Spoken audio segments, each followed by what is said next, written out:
Welcome to this segment of 8 mental strategies to achieving your goals. In the last segment, I touched on emotional balance or emotional intelligence. Now, in this segment, I will be looking at memory and the role it plays in the achieving of our goals. Now, before I proceed any further, this will be a good place for you to pause, like, share, and subscribe to our page and channel. A very good place for you to do that.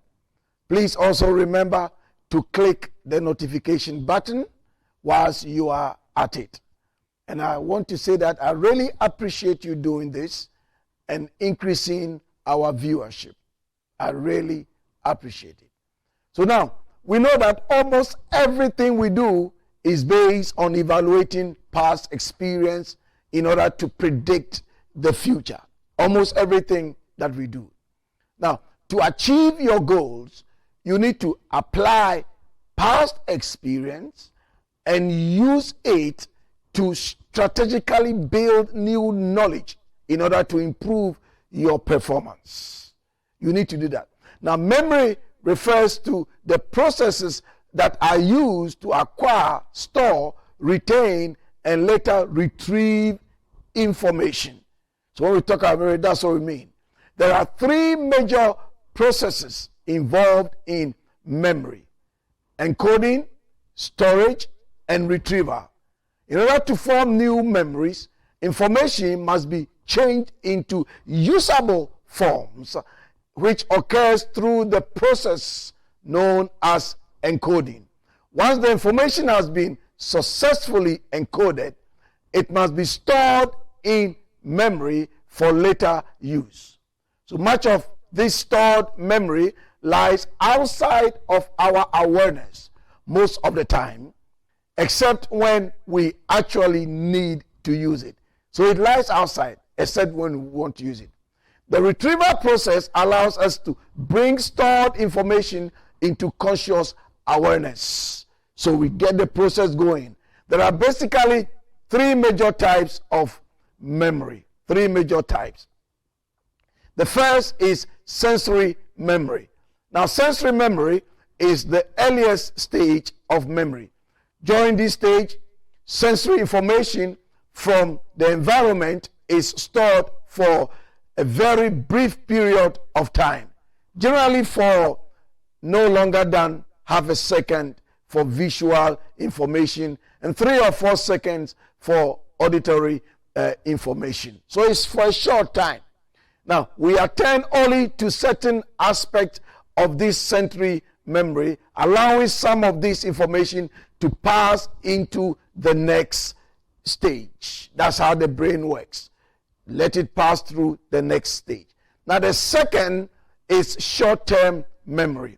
A short-term memory, also known as active memory, is the information we are currently aware of or thinking about.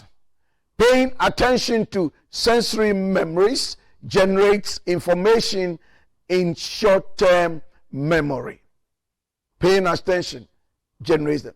While many of our short-term memories are quickly forgotten, attending to this information allows it to continue to the next stage. When we attend to it, it goes to the next stage. Now, most of the information stored in active memory will be kept for approximately 20 to 30 seconds. So they will be kept there. Then it moves to the next one. The third is long-term memory. Now, long-term memory refers to the continuing storage of information.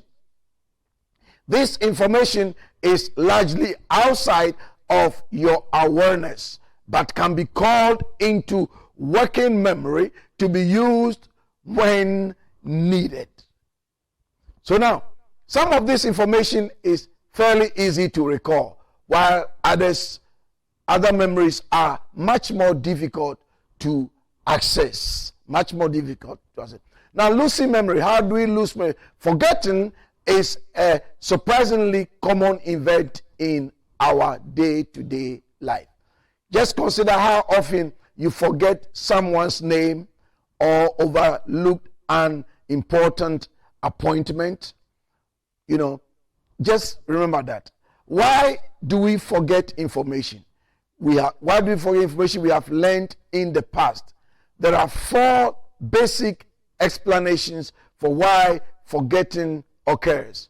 One is failure to store interference, motivational forgetting, retrieval failure. And our research has shown that one of the critical factors that influence memory failure is time. Information is often quickly forgotten, particularly if people do not actively retrieve and rehearse the information. So as you don't rehearse it, you keep on forgetting. Sometimes information is simply lost from memory, and in other cases, it was never stored correctly in the first place. When you don't store it correctly, it is just lost. Sometimes memory compete with one another, making it difficult to remember certain information, and so when you need it, it's not there. In other instances, people actively try to forget things that they simply don't want to remember.